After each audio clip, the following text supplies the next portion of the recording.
The government did not like this spirit. ठीक है, अब जो गवर्नमेंट थी, जो हुकूमत थी, उसने इस तब्दीली को, इस स्पिरिट को, इस रूह को, ये जो रोमांटिक स्पिरिट थी, जो रोमांटिक एक जज्बा था, रोमांटिक पैशन था, इसे बिल्कुल पसंद नहीं किया। इसीलिए बहुत सारे जो राइटर्स थे, मैनी ऑफ द राइटर्स, कई लिखने वाले वेंट अब्रॉड, बाहर चले गए, because their spirit was too dangerous. क्योंकि उनकी जो रूह थी, उनका जो अंदर का जज्बा था, पैशन था, वो बहुत ख़तरनाक था। And many were not recognise in their own life times.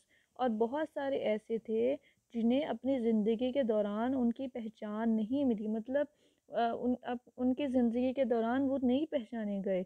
In fact the name romantic was only given to the period later. यहाँ तक कि ये जो रोमांटिक पीरियड के नाम से जो हम ये एज पढ़ रहे हैं, ठीक है, ये जो नाम इसे देगी दिया गया romantic age, was only given to the period letter.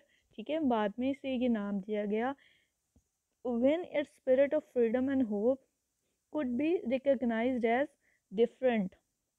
जब ये जो इसकी क्या कहते हैं, आज़ादी की एक उम्मीद की होप जो थी, एक उम्मीद थी, जब पहचानी गई कि ये मुख्तलिफ थी, डिफरेंट थी, ठीक है, कुछ था इसमें, रोमांटिक राइटर्स में कोई बात थी, जब इसे मुख्तलिफ जाना गया, इसे डिफरेंट माना गया, तब जो है इसे एक्सेप्ट किया गया।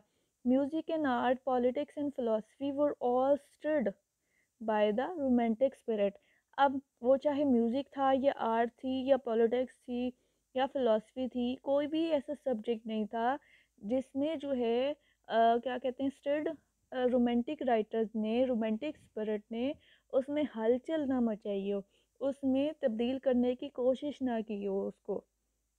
इन Britain it was limited to a few poets.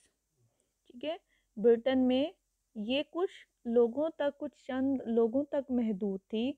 But they change the face of English literature for ever. लेकिन ठीक है, बेशक कि ये कुछ पोइट्स तक महदूद थी, ये रोमांटिक स्पिरिट थी, जो रोमांटिक पैशन था, कुछ लोगों तक महदूद था, चंद लोग इसमें इन्वॉल्व थे। लेकिन इन चंद लोगों ने, इन मुट्ठी भर लोगों ने क्या किया, इंग्लिश लिटरेचर का चेहरा ही बदल के रख दिया। That is why they are called revolutionary poet. यानी कि इससे पहले अब तक जो है कोई ऐसा राइटर, कोई ऐसा पोइट ना नहीं आया था जिसने ट्रेडिशन से हट कर लिखा हो। ट्रेडिशन से हट के लिखा गया, अपनी इमेजिनेशन, अपनी ऑब्जर्वेशन, अपनी फीलिंग्स पर लिखा गया। इसीलिए तो इसका नाम जो है एज ऑफ रेवोल्यूशन भी कहा जाता है। The romantic period is the most fruitful period in the history of English literature. ठीक है, रोमांटिक पीरियड जो है सबसे ज़्यादा जो है फ्रूटफुल है हिस्ट्री ऑफ इंग्लिश लिटरेचर में, इंग्लिश के अदब में सबसे जो है क्या कहते हैं, माना जाता है। रोमांटिक एज बहुत ज़्यादा इम्पॉर्टेंट है। The revolt against the classical school which had been started by writers like Chatterton, Collins, Gray, Burns, Cowper reach its climax during this period. अब ये जो रिवॉल्ट थी, जो बगावत थी क्लासिकल स्कूल के ख़िलाफ़, क्लासिकल पैटर्न के ख़िलाफ़, जो क्लासिकल मॉडल्स थे लिटरेरी राइटिंग को लिखने के, जो कि स्टार्ट हुई, ठीक है, कौन से राइटर से, Collins, grey, Robert burn, Cowper. Robert burn को वैसे पाइनियर माना जाता है प्री रोमांटिक पोइट्स में। ठीक है, इन पोइट्स ने एक क्लासिकल स्कूल के ख़िलाफ़ आवाज़ उठाई कि जी ये क्या, एंशियंट राइटर्स को हम कॉपी कर रही हैं, इसमें तो ओरिजिनलिटी ही नहीं आती। ठीक है, तो इनकी जो बगावत थी, इनकी जो कोशिश थी, कहाँ आके ख़त्म होती है, reach its climax during this period, इस पीरियड के दौरान, इस एज के दौरान आके ख़त्म होती है। And some of the greatest and most popular English poets, ठीक है, some of the greatest and most popular, कुछ जो है बहुत बड़े और बहुत मशहूर इंग्लिश पोइट्स जो हैं, अंग्रेज़ी शायर हैं, वो वर्ड्सवर्थ जैसे कि Coleridge, Byron, Shelley and Keats belong to this period. ठीक है, ये सारे period, sorry, Wordsworth, Coleridge, Byron, Shelley, Keats, ये सारे रोमांटिक पोइट्स हैं और इस एज को बिलोंग करते हैं। इस एज में जो है इन्होंने अपना लिटरेरी वर्क लिखा, इस ड्यूरेशन के दौरान। This period starts from 1798 with the publication of the lyrical ballad by the Wordsworth and Coleridge. So इस एज का जो स्टार्ट होता है, जो ऑफिशियली स्टार्ट होता है रोमांटिक एज का, वो 1798 में पब्लिश हुई थी लिरिकल बैलेड, ठीक है।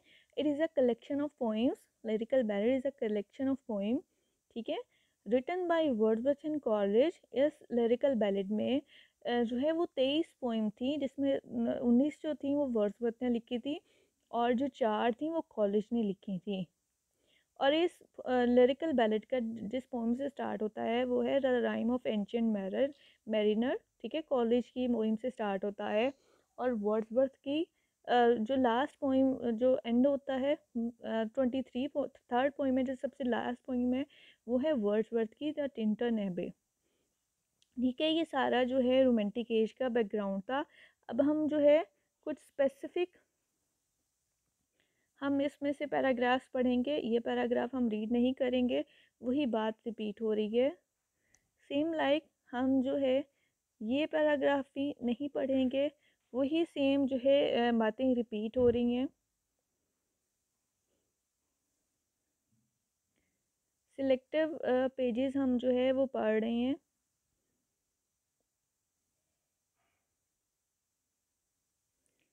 ये पेजेस भी हम डिस्कस नहीं करेंगे क्योंकि ये सारी चीज़ें जो हम यहाँ जो है देख रहे हैं वही सारी बातें, वही सारी चीज़ें हम जो है आगे रोमांटिक पोइट्स में भी वही हम डिस्कस करेंगे।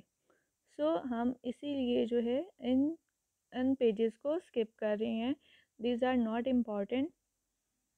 अब जो है हम यहाँ से स्टार्ट करते हैं। पहले हमने जो है वो उसका बैकग्राउंड पढ़ा, स्टार्ट में जो हिस्टोरिकल इवेंट्स कुछ डिस्कस किए गए, American revolution, French revolution, American war of independence और सोशल एंड इंडस्ट्रियल प्रॉब्लम्स। तो अब हम इसकी कैरेक्टरिस्टिक्स डिस्कस करने जा रहे हैं। The prose writers of the Romantic Revival also broke with their immediate predecessors. तो रोमांटिक प्रोज राइटर्स जो थे, prose writer of the romantic revival, ठीक है, रोमांटिक रिवाइवल के प्रोज राइटर जो थे, नसर लिखने वाले जो थे, also broke with the immediate predecessors, अपने जो साबका जो है लिखने वाले थे वो भी उनसे टूट गए। ऑल्सो ब्रोक विद यानी कि उन्होंने भी ना सिर्फ पोइट्री में चेंज आया, पोइटिक लैंग्वेज में चेंज आया, पोइटिक थीम में चेंज आया, इसी तरह रोमांटिक एज के जो राइटर्स थे उन्होंने भी, ठीक है, उन्होंने भी पहले के जो साबका राइटर्स थे उनको जो है रिजेक्ट किया, उनकी जो राइटिंग्स थी उन उसको फॉलो नहीं किया। And discarded the shorter and lighter style of the 18th century. Discarded उन्होंने भी रिजेक्ट किया, शॉर्टर एंड लाइटर मतलब छोटा या जो है हल्का फुल्का जो स्टाइल था 18th सेंचुरी का, 18th सेंचुरी में जो प्रोज लिखी जा रही थी, लिखा जा रहा था, जो प्रोज का पैटर्न था, जो मॉडल था, जैसे कि हम पढ़ चुके हैं कि 18th सेंचुरी का जो है एज ऑफ प्रोज मानी जाती है, और इवन जो पोइट्री भी लिखी गई वो भी प्रोजिक स्टाइल में लिखी गई। तो रोमांटिक राइटर्स जो थे, प्रोज राइटर्स थे, उन्होंने भी रोमांटिक मतलब जिस तरह के हालात चल रहे थे उन्होंने भी 18th सेंचुरी के राइटर्स को फॉलो नहीं किया। They reverted to the ponderous flowery and poetical prose of the Renaissance and of Sir Thomas. They reverted to the ponderous, flowery, and poetical prose of the Renaissance and of Sir Thomas Browne, as we find in the works of Lamb and De Quincey. So they reverted, they यहाँ पे romantic writers की बात हो रही है, pros writers की। Reverted वो भी लौट गए, वापस लौट गए to the ponderous flowery, ponderous awkward flowery, ठीक है। फ्लावरी का मतलब यहाँ है कि बहुत ज़्यादा कॉम्प्लिकेटेड वर्ड का इस्तेमाल किया गया, लॉन्ग फ्रेजेस का इस्तेमाल किया गया, and poetical prose of Renaissance, ठीक है। रिनाइसेंस में जैसे हाँ जो है हम बेकन को देखते हैं और दूसरे बहुत सारे प्रोज राइटर्स थे जिन्होंने इस तरह के कॉम्प्लिकेटेड वर्ड यूज़ किए, साइंटिफिक लैंग्वेज यूज़ की। तो जो रोमांटिक राइटर्स थे वो भी रिनाइसेंस एज में जो प्रोज लिखा गया उन्होंने भी उसको कॉपी किया, ठीक है। जैसे यहाँ पे एग्जांपल दी है renaissance end of sir Thomas brown, और सर थॉमस ब्राउन का यहाँ पे जिक्र किया है कि जिस तरह के उन्होंने प्रोज वर्क लिखा, जिस तरह के रिनाइसेंस में लिखा गया कि कॉम्प्लिकेटेड सेंटेंसेस, लॉन्ग फ्रेजेस, लंबे लंबे फिक्रे, और इस तरह की वोकेबलरी का इस्तेमाल, ठीक है, जिसके लिए डिक्शनरी में फाइंड आउट करने पड़े जो। और जैसा कि हमें, ठीक है, वर्क्स चार्ल्स लैम जो है ये रोमांटिक राइटर है, ठीक है। एंड डी क्विंसी और लैम के वर्क में मिलता है हमें रिनाइसेंस में जो प्रोज वर्क लिखा गया, और जो सर थॉमस ब्राउन ने जो है वर्क लिखा, प्रोज वर्क लिखा, वही हमें चार्ल्स लैम और डी क्विंसी के जो है वो वर्क में मिलता है, प्रोज वर्क में मिलता है। Much of the prose of the romantic period was devoted to the critical study of literature। अब much of the prose of the romantic age, अब जो क्या कहते हैं, ज़्यादातर जो प्रोज था रोमांटिक पीरियड का, ठीक है, वॉज डिवोटेड, वक्फ किया गया, to the critical study of literature, अदब की तनकीदी जो है मुताले पर ज़्यादा फोकस था रोमांटिक पीरियड का। इट्स थेरी एंड प्रैक्टिस, इसके नज़रिए पर और इसके अमल पर। Wordsworth, Coleridge, Shelley, Lamb, Hazlitt, Leigh Hunt in De Quincey opened up new avenues. अब ये जो सारे राइटर्स हैं, वर्ड्सवर्थ, शेले, लैम, ठीक है, इन्होंने क्या किया, ओपनड अप न्यू एवेन्यूज़, नहीं नए जो है वो राहें खोली। एवेन्यू यह हम डायरेक्शन के मीनिंग में ले सकते हैं कि इन राइटर्स ने जो बाकी आने वाले राइटर्स थे उनको जो है उनकी इस्लाहात करने की कोशिश की, इस्लाह करने की कोशिश की in the study of literature, अदब के मुताले में। And gradually prepared the way for the understanding of the new type of literature which was being produced। and gradually और Aahista Aahista prepared the way, Aahista Aahista एक राह हमवार की for the understanding of the new type of literature, ठीक है, एक नई किस्म के अदब को समझने की, ठीक है, उसकी तफहीम की कोशिश की, which was being produced, जो कि लिखा जा रहा था, जो तैयार किया जा रहा था। As the romantic age was characterise, ये हम बात कर रहे थे प्रोज राइटिंग की of romantic age. Now we are talking about novel। As the romantic age was characterized by excess of emotions, it produced a new type of novel, ठीक है। Romantic as, जैसे आपको पता है कि रोमांटिक एज में जज्बात की बहुत ज़्यादा ज़्यादती थी, एक्सेस ऑफ इमोशंस, जज्बात पर ज़्यादातर बेस्ड थी poetry. So it produce a new type of novel. अब इस चीज़ ने क्या किया, क्या स्टार डाले, ठीक है, जो नावल प्रोड्यूस किया गया, जो नावल लिखा गया, ठीक है, एक नई किस्म तैयार कर दी। Which seems rather hysterical now, which seems जो कि अब दिखाई देता है, रादर हिस्टेरिकल नाउ, ठीक है, हिस्टेरिकल जो अनकंट्रोल्ड है, इमोशनल है, अब ऐसा जो है, but which was immensely popular among the multitude of writers, लेकिन विच वॉज इमेंसली जो बहुत ज़्यादा बेहद मशहूर था, कसीर तादाद में, कसीर तादाद मतलब जो रीडर्स है, बहुत ज़्यादा रीडर्स में वो बेहद जो है वो मशहूर था। whose nerves were somewhat excited and who reveled in extravagant stories of supernatural terror। अब जिसके जो असाब थे वो बहुत ज़्यादा पुरजोश थे, and who reveled revel here means celebrated in extravagant stories of supernatural terror. तो यहाँ पे जो है ये जो नई टाइप ऑफ नावल की बात की जा रही है, ये गॉथिक नावल की बात की जा रही है, टेरर नॉवेल्स की बात की जा रही है। मतलब वो नॉवेल्स जो हॉरर हो, जिसमें हॉरर हो, जिसमें खौफ हो, डर हो, जिसे हम गॉथिक नावल भी कहते हैं। तो ये हम जो है जब हम नावल को डिटेल में पढ़ेंगे तब जो है हम ऐसा डिस्कस करेंगे। So Miss Annie Radcliffe was one of the most successful writers of the school of exaggerated romances.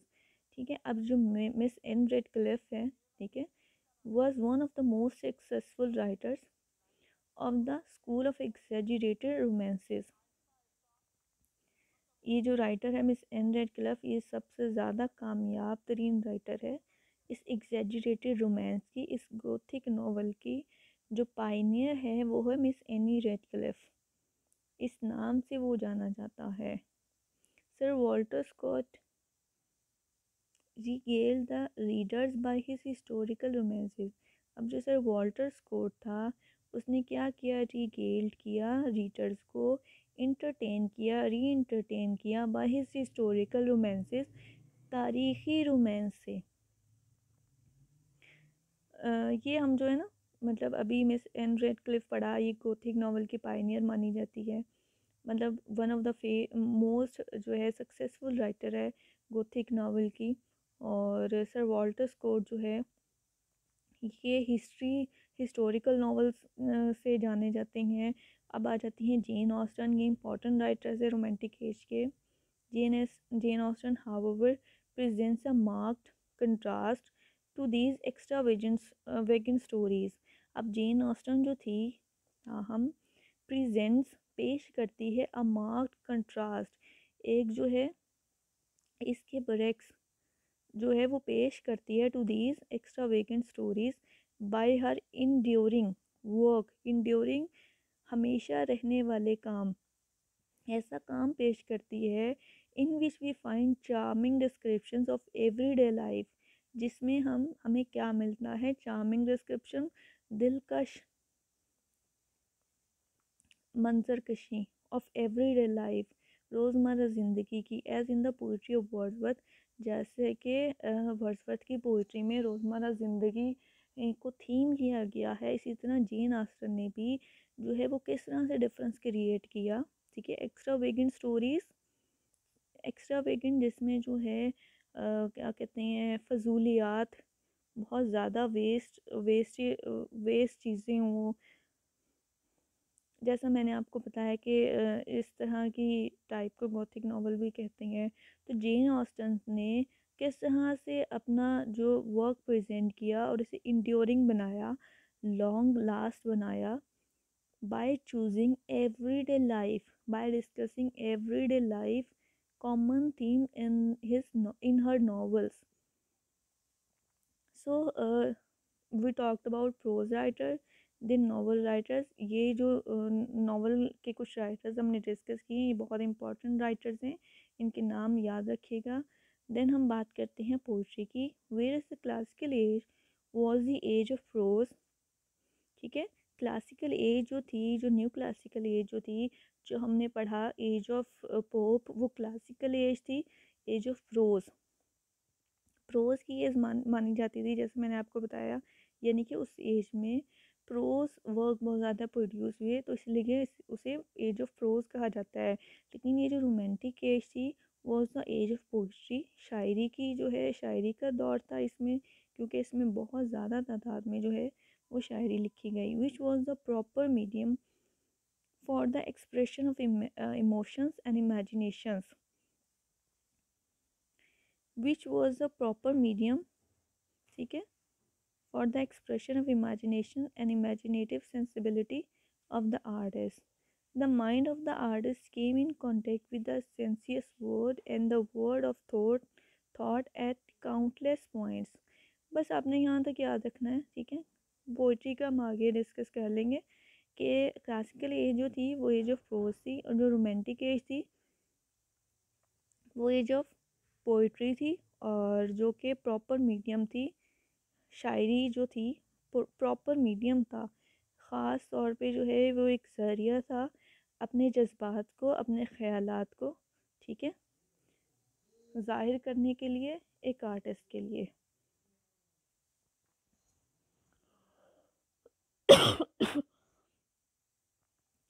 चलें, ये भी हम जो है यहाँ से इसे भी हम एक्सक्लूड करेंगे और यहाँ से पढ़ेंगे the essence of criticism was that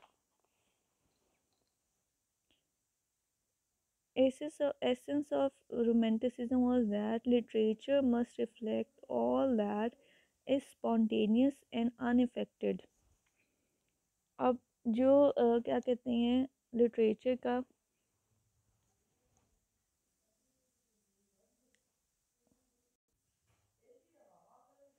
the essence of romanticism was that literature must reflect all that is spontaneous and unaffected in nature and in man। अब जो रोमांटिसिज्म का जो निचोड़ था, एसेंस जो निचोड़ था, वो था कि लिटरेचर जो है, जो अदब है, must reflect all that is spontaneous. के लिटरेचर जो है, जो अदब है, जिस चीज़ की अक्कासी करता है, वो स्पॉन्टेनियस होना चाहिए, बेसाख्ता होना चाहिए, स्पॉन्टेनियस बेसाख्ता होना चाहिए, अनप्लैंड होना चाहिए, प्लान नहीं होना चाहिए, right what ever you want, what ever you feel, and unaffected in nature, और फितरत में गैर मुतासरा हो, ठीक है, और इंसान में भी, and be free to follow its own fancy, and be free आज़ाद हो to follow its own fancy, अपने ख़यालात को, अपने जो है वो सोच को क्या कहते हैं, इन इट्स ओन वे, अपने अंदाज में पेश करने में वो फ्री हो, बिल्कुल आज़ाद हो, उस पर कोई किसी किस्म का की रोक टोक ना हो, उसे कोई स्टैंडर्ड फॉलो करना ना पड़े, उसे कोई मॉडल फॉलो ना करना पड़े। The result was that during the romantic period the young enthusiast turned as naturally to poetry as a happy man to singing।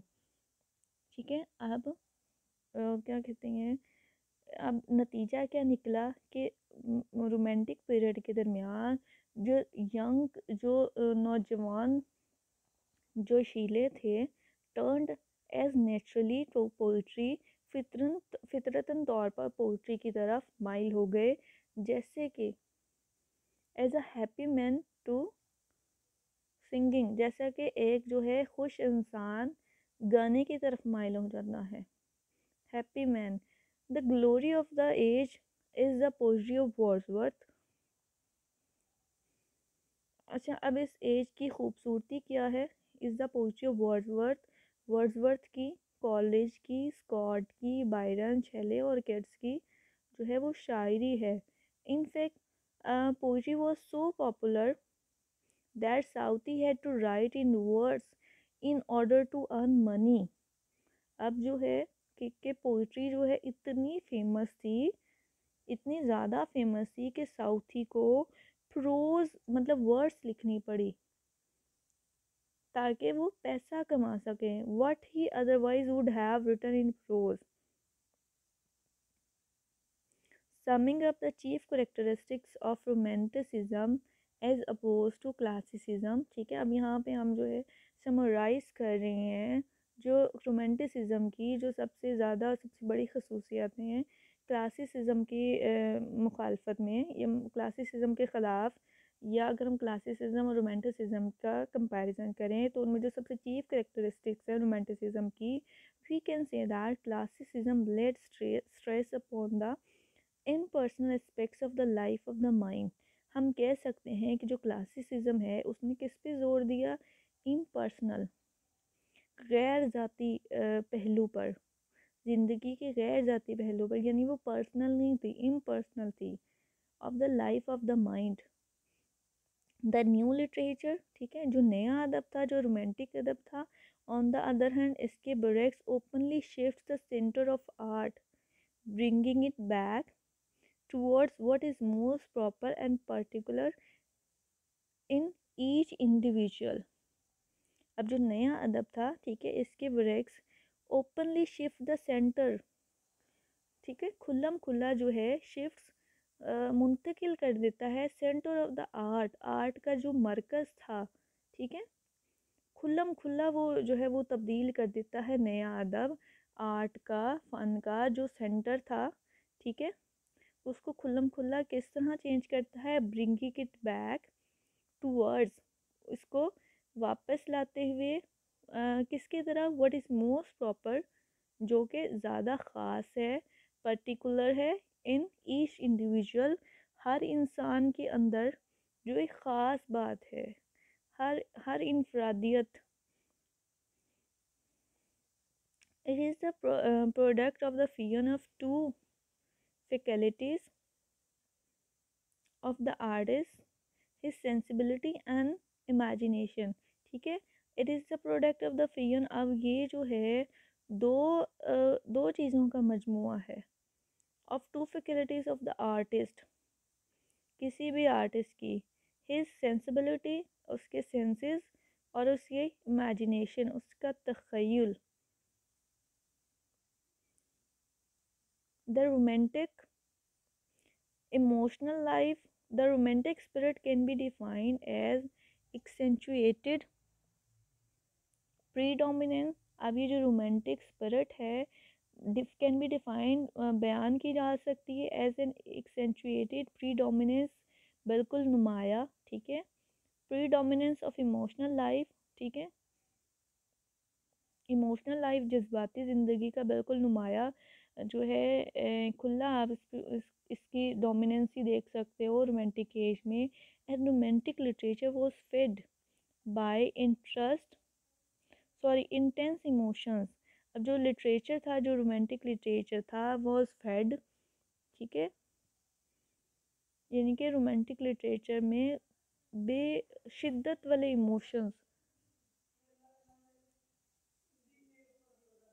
To appropriate imagery, appropriate imagery से जो है इंटेंस इमोशंस को images के ज़रिए intense emotions पर focus किया गया romantic age में, thus romantic literature is a genuinely creative literature calling into play the highest creative faculty of man, अब जो है रोमांटिक लिटरेचर जो है this genuinely creative literature, genuinely बिल्कुल जो है ये एक क्रिएटिव लिटरेचर है, खुद प्रोड्यूस किया गया, खुद लिखा गया, किसी की कॉपी नहीं की गई, क्रिएट किया गया, ना कि किसी मॉडल को फॉलो किया गया, calling up into play the highest creative faculty of man, असल में जो रोमांटिक लिटरेचर है,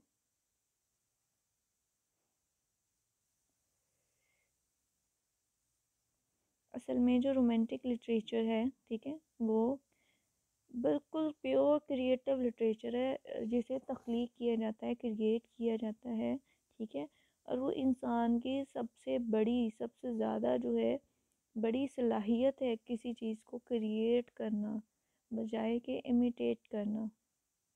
ये थी आज की हमारी video about romantic as and it's characteristics.